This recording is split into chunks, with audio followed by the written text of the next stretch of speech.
السلام علیکم. برېښنا په اونۍ کې څو مهمو خبرونو ته کتنه لرو.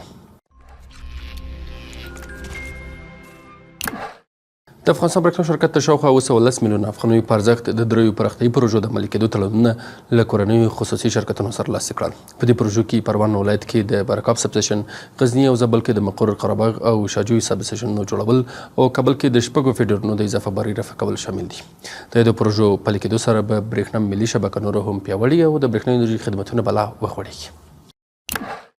د افغانستان برېښنا شرکت عمومي اجرایي رئیس ښاغلي الحاج ملا عبدالحق همکار هرات ته د رسمي سفر پر مهال د نورالجهاد سب سټیشن له نږدې وکوت. نوموړي د برېښنا انرژي تاسیساتو د خوندیتوب پر اهمیت ټینګار وکړ او ځایي مسؤلینو ته یې اړینې سپارښتنې وکړې. نورالجهاد سب سټیشن د برېښنا انرژي د تنظیم او ویش مهم بنسټ بلل کیږي. د افغانستان برېښنا شرکت عمومي اجرایي رئیس ښاغلي الحاج ملا عبدالحق همکار په خپل کاري دفتر کې د صنایعو او معدن خونې له عمومي رئیس ښاغلي حاجي احمد نبي زاده سره وکتل. نزدکي د افغانستان برېښنا شرکت عمومي اجرایي رئیس صنعت د هیواد اقتصادي ثبات او ځان بسیاینې لپاره یو بنسټیز سکتور وباله او صنعتي سکتور ته د برېښنا انرژي د تامین په برخه کې د هر ډول ممکنه همکاریو ډاډ څرګند کړ. او د افغانستان برېښنا شرکت شکایتونو اورېدو مدیریت کارکوونکو په تېرې اونۍ کې د 2406 پیرودونکو ستونزو حل ته رسېدنه کړې.